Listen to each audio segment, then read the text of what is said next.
What an honour. Vice-Chancellor, university staff, personnel, lecturers, thank you so much for the honour of being up here, but almost more importantly, graduates, thank you for letting me share your day. This is incredible.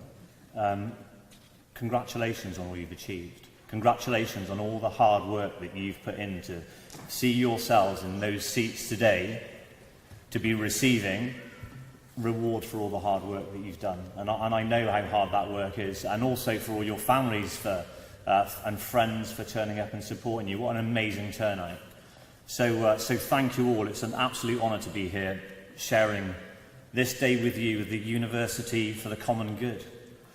What an amazing university, what an amazing idea behind the university. Its standards, its morals, its values chime very much with what the military seeks to achieve. The social justice, the diversity, the inclusion, all of those areas that we're all working with, and it's amazing to see so many of you here. I'm truly humbled by this. You might not be able to tell. I'm properly humbled by this honour, more so because it's academic. What it doesn't tell you in my bio is that I left school with 1 O-level. You won't even remember what they are, most of you, in English language. And no academic qualification whatsoever beyond that. I was a punk rocker. I had a black Mohican. I had 10 earrings in that ear. My nose was pierced. You might notice the tats. So probably the most unacademic person that you're ever likely to come across. After a period of not really knowing what I was doing with my life and various jobs and spending some time in a squat and various other sort of naughtiness, getting all that out of my system, I eventually joined the army. In the army I found a little bit of a family, really, a little bit of a family setup which enables you to flourish and to do lots of challenging and often demanding work. I must tell you though, those of you that watch it, Gary the Tank Commander, that's not the army.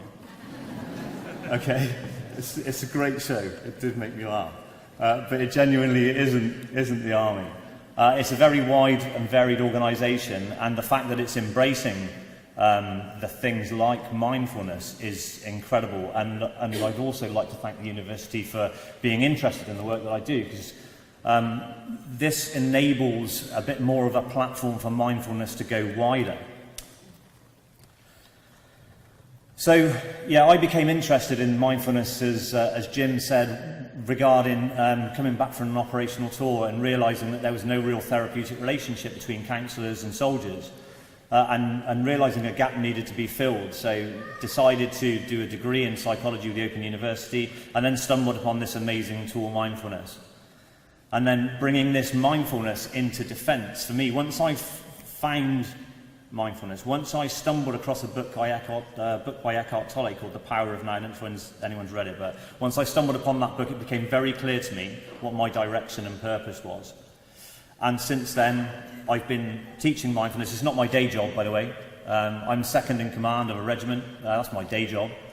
So tanks and stuff, but this is just more important. The reason I tell you this, and the reason that I sort of point towards this mindfulness and the fact that it's ridiculous to me to be stood on this stage in front of you amazing people and with this fantastic university, is that what I discovered through all this, and this is my little bit of words of wisdom for you, okay, just in case, so I'll just land it.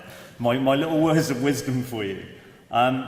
Don't be confined by your degree. Don't be confined by your profession. Don't be confined by what you think it is that you're supposed to be doing. Don't follow your head.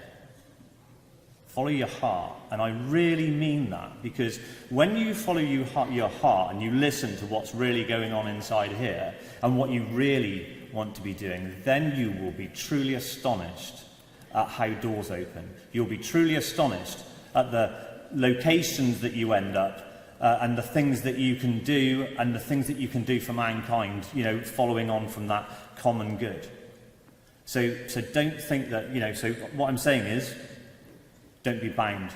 Don't be bound by what you think you've got to do. Follow your heart, and you will find your purpose. And you might have to do some really strange weaving left and right to find it.